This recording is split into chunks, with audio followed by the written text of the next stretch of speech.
close were you with JVR?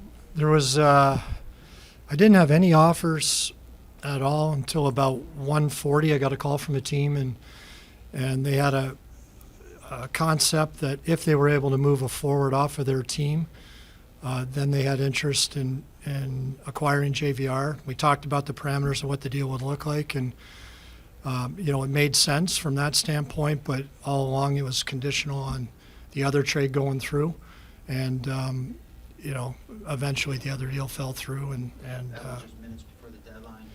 no, it was probably about 25 minutes before the deadline when I found out that the deal fell through. So, but it was interesting market. I mean, we've been working the phones hard for 3 weeks on a few, most of our players on expiring contracts, and the one offer that I did get on JVR happened at 1:40 this afternoon, and it was a conditional offer, and I didn't know what the market would be, but I thought there would at least be some offers that we would have to consider or not consider. So, it's the nature of the business, I guess. It is what it is.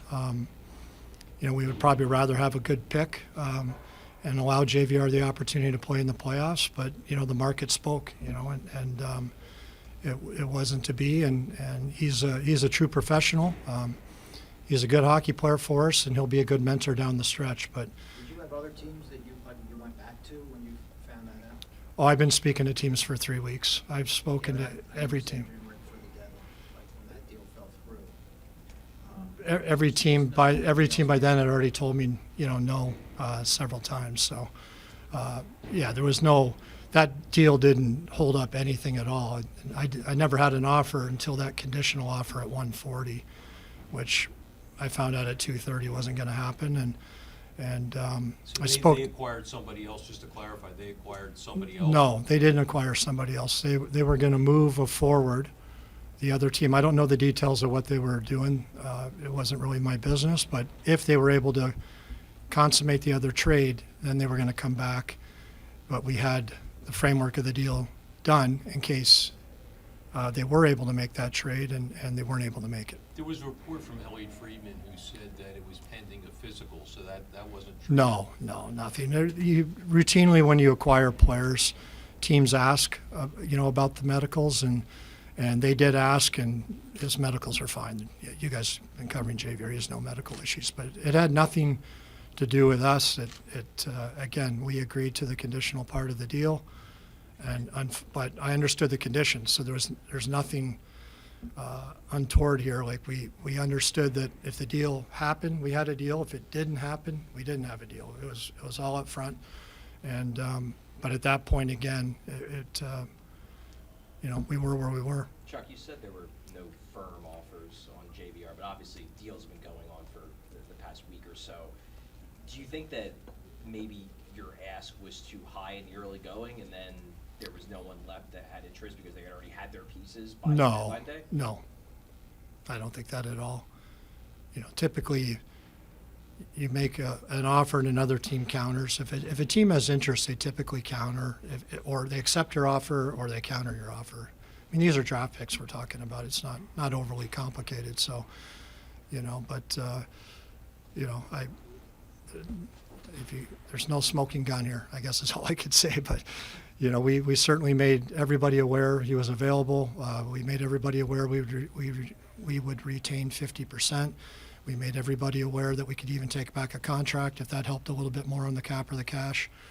And we talked about a different range and different ways of getting there, prospects, a pick, multiple picks, whatever it would be, conditional pick. We talked about all kinds of different scenarios, but ultimately, again, I can only control my half, and there has to be a willing buyer. And until 1:40 today, we never had any type of offer, and the offer we got was conditional. I mean, we're talking about a guy who has nearly 300 goals in the NHL. There were many other players that were dealt at this deadline that don't have the same, pedigree that he has. I guess, how do you explain the lack of interest? I've been using that line for 3 days. That's exactly what I've been saying to teams. Like, this guy's a good player. He can help you. Give him to you at $3.5 million, and just let's cut a fair deal. So I can't answer that, Charlie. I mean, obviously, if I can't speak for the other teams. How disappointed are you that you couldn't get a draft pick for him? I'm sure you, going into it, you thought you'd get at least a draft pick. Yeah, that certainly was the hope, and to give JVR an opportunity to play in the playoffs. He's a pending UFA. He's been a good pro for us, and I think it would have been a win-win for both sides. But again, I would have much rather had a pick than not, but we never had that opportunity. So it is what it is. I mean, there's only so much you can do, and I spoke to every team in the league, and really there's about 16 teams that were true buyers, and spoke to them multiple times. There was a couple times I thought there might be a possibility, and then things would veer off. So, there's not much more I can say. I can't, we were willing, and we were accommodating, and we were open to ideas, but you need somebody to be a willing buyer. Chuck, in your conversations with those potential buyers, what was the biggest sticking point in them not willing to get over the hump for JVR? I'm not sure. I mean, obviously a $7 million cap hit. You retain 50, it's still 3.5. I mean, you can see some of the team's cap situations. I assume that was part of it. There's been some pretty good players moved. Probably there's some teams that had preferences of, players they preferred above JVR, but I can't speak to that. Did you attempt to get a third party involved to retain some more of his salary? Well, I mean, again, that would be up to the buying team to do that, but say, for example, you're a team and you value JVR as a fourth-round pick. You think he's worth a fourth-round pick. Then you're going to give up another third or fourth-round pick to have a team retain another 50%. You now doubled your acquisition costs.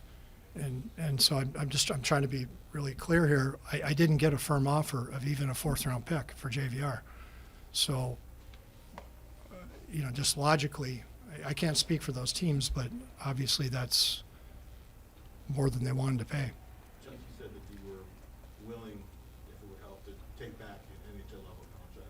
Now, were there parameters on that? You guys are going to beat this one up. Holy gosh. Yeah, I mean, I've told teams I would take a player in an expiring deal. I would take a one-way contract in the minors. I could help on the cash. I was not interested in taking a player with term unless that player could help us going forward. So, but we tried to be as accommodating as possible. But again, we never had an offer. There was never anything that broke down. There was never anybody that said, I'm only going to give you a third or a fourth or a sixth, and take it or leave it. I never even got that. So I don't know what to say. Yesterday, for example, I received 2 calls, one on JVR, one on another player, and I made 17. I just counted my log. So, we actively did our best to get an asset and to give JVR the opportunity to play in the playoffs, and it didn't happen. And, do you think your explanation of this will maybe calm down your fan base and sort of like give them a sense of where you were throughout the process here? Again, when you're selling at the trade deadline, it's not really a hockey trade. You're selling. You're trying to trade a player and get a draft pick. And in order for that to happen, you need a team that's willing to give you a draft pick back. And I can't control that end of it. I can only control making sure I talk to everybody, make sure I let everybody know we're willing to retain half, make sure everybody knows that we could take a contract back, let people know we're flexible in terms of the, what type of, we're not necessarily led to a pick. It could be a prospect. There's different ways to do it. And from my experience and every other deal I've done, typically you come in and say the player, we're looking for X, and the other team says, well, it might be a little rich, I'll give you Y, and then you haggle. And sometimes it works, sometimes it doesn't. But, I guess what surprised me was I wasn't even able to get a team to say, I'll give you this. Chuck, you talked about retaining salary. Do you think if James was making less than $7 million, he would have more suitors? It seems like money was the biggest obstacle here. That's my assumption, but probably in the next week or so. We have GM meetings next week, and I can ask a couple teams, what they felt and and what happened. But again, other teams, or some good players moved, and a couple teams came online. a little bit later in the process and had some pretty good players that ended up getting moved. So, I'm not sure the exact reason, but certainly, again, the cap hit at $7 million is high in this environment, which again is why we were willing to work with teams. But I have to assume that was part of it for some teams. Chuck, Have you talked to him? You talked to him? I haven't spoken to him yet. I spoke to his agent. I thought I would let you guys have me first, and then I'll speak with him soon. Chuck, The this other is- day, do you have- mentioned that you wanted to sell some and get younger. For some of the older guys beyond JVR, I guess, did you get offers then? And why did you decide ultimately not to move some of your older players like Kevin, Rob, the ones you said you were taking calls on? Well, you need to get value. I had a lot of conversations. I essentially told teams, look, we have our 3 pending UFAs, and we'll listen on anybody. Essentially, and had conversations with teams, and I think there's some good conversations. I think that could be picked up in the summer in certain situations, and but the goal is certainly to get younger, as I mentioned, but also to make sure you're getting fair value for the players you have, and there were a lot of names in the market. There were a lot of sellers, but from our standpoint, there was a couple situations we looked at and things just didn't make sense at this point in time. That's not to say they won't in the summer. There's some things again we can pick up, but we were able to pick up a couple draft picks today. Would have liked to have picked up a third one as we've just gone through, but that's what we were able to accomplish. Chuck, I guess, you to kind of follow up on Gianna's question about getting younger, you talked to us earlier this week, you said you wanted to get younger. The way today played out with, not being able to find something for JVR, Justin Braun's still here, so not all the rentals got moved. I guess, how can people have faith that you can actually get this team younger? Because part of getting it younger is going to be to move out veterans. Yeah, exactly, and we're going to certainly look at that this summer. And again, you have to get value when you move guys out. As I mentioned to you guys a few days ago, our goal isn't just to gut the team or to get rid of players. It's to make trades that make you better and make sure you get value, make sure you get market value for those players with existing contracts. Today is not the only opportunity to move those players. You're going to have an opportunity in the summer. You have an opportunity next year. And there's going to be opportunities to make good deals for some of those players, but it didn't happen this time. In terms of players on expiring contracts, again, we moved 2 players today and 2 others we didn't, and it wasn't for lack of effort. Again, you need to, for the rental type of market, you need a team to want to acquire a player, make an offer. I guess there's an element here, though, where, yes, these moves could be made in the summer, could be made next year or whatnot, but the team has struggled for years, and obviously you're trying to stay in your position. I guess, is there a concern that this shows that you aren't able to do the rebuild you guys want to do in terms of how ownership looks at it? Yeah, look, Charlie, I said last time our goal is to get younger.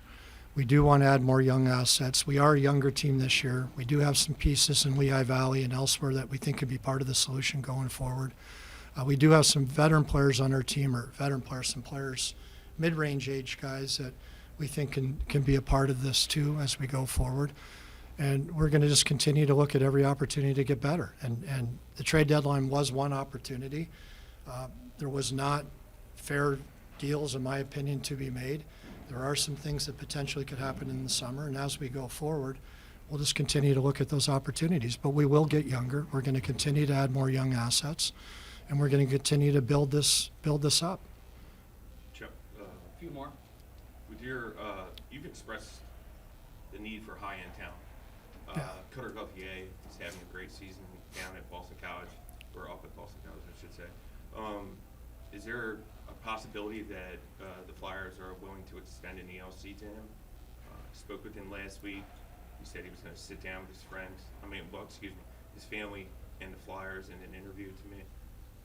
Have the Flyers reached out in any way, and does the lack of success this particular trade deadline now force the hand to sign Cutter to at least give the fan base, hey, this is something to be proud of, I would say?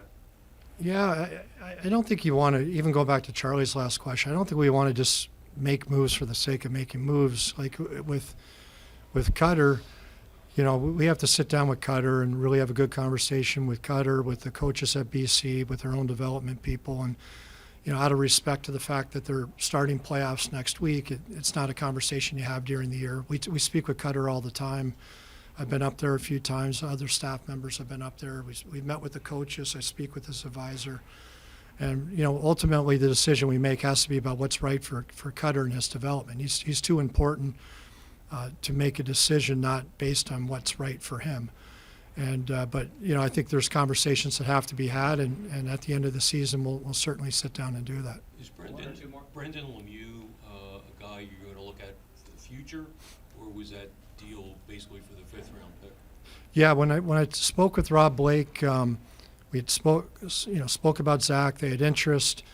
You know, we talked about a 5th round pick, and you know, we thought that was fair.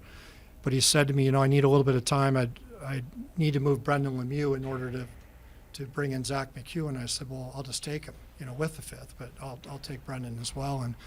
And you know, so he agreed to that. So Brendan's a pending UFA, and we can give him a 20-game trial here to see what he can do. But the deal was for the 5th, and then again, Rob had indicated that for whatever his reasons were, that if he could move Brendan, he would do the deal. So I thought I'd just make it easy on him. With Patrick Brown, you know, a lot of times on deadline day, guys who win face-offs and kill penalties, they tend to deem the man on deadline day, and they tend to be, you know, late in the process man deals. How did Patrick's deal come together? Well, again, I've been speaking to teams for a while on all of our players on expiring contracts, and you know, I talked to a few teams and just, you know, gave them some of my thoughts. I thought Patrick, you know, actually played really well for Vegas in the playoffs a couple of years ago, and his face-offs on the right side are excellent, and he can kill, and he's willing to block shots, and he can really bring an element that teams might need. And you know, a few teams called back, and Ottawa was willing to give a pick. Another team was willing to offer a minor league player back, but I would have just kept Patrick in that case. But the pick was, you know, worthwhile, and it gives Patrick a chance to push for a playoff spot as well. But Charlie, I'll just go back to your last question, because I don't know if I answered it as accurately. Like, look, I understand our fans are really disappointed. You know, the last 2-3 years, there's no question we've been trying to be a competitive team. We've been trying to be a team, in particular 2 years ago, going back to the summer 21, trying to be a team to maximize the last year of Giroux on his contract. You know, to be a team that could compete and make a playoff spot. And clearly, you know, I haven't done that. I haven't done that job. There's no doubt. Last year, we had a couple devastating injuries, absolutely, with Couturier and Ellis and even Hazy. This year with Couturier and Atkinson's been very difficult. But that's not the only reason. We need more talent, and that's on me. So I get it. But, you know, this is, you know, last summer I think we were a little tepid. We didn't want to be overly aggressive, I guess, in pursuit of talent, because we did have some concerns about Couturier in particular, and then Farabee had been hurt, and we didn't know what we exactly were going to have going into the year. So we put some kids on the team. We gave them that opportunity. And as we go forward, we recognize we have to get more talent, and we are going to build it. And, you know, in terms of, I'm not worried about my job. Whatever happens with me will happen with me. That's up to Dave Scott. But everything I do is about doing what's right for the Philadelphia Flyers and not taking shortcuts. And that's in part why we didn't make any more deals today. The deals that were presented to me were not good deals for the Philadelphia Flyers. And last summer, being more aggressive was not going to be good for the Philadelphia Flyers. Maybe in the short run it makes me look better, but we don't want Band-Aids anymore. We want to build this the right way, and we're committed to doing it. And those are my words. My actions will have to back it up, but we're committed to doing it. Thanks, Chuck. Thanks, Chuck. Yeah, thank you.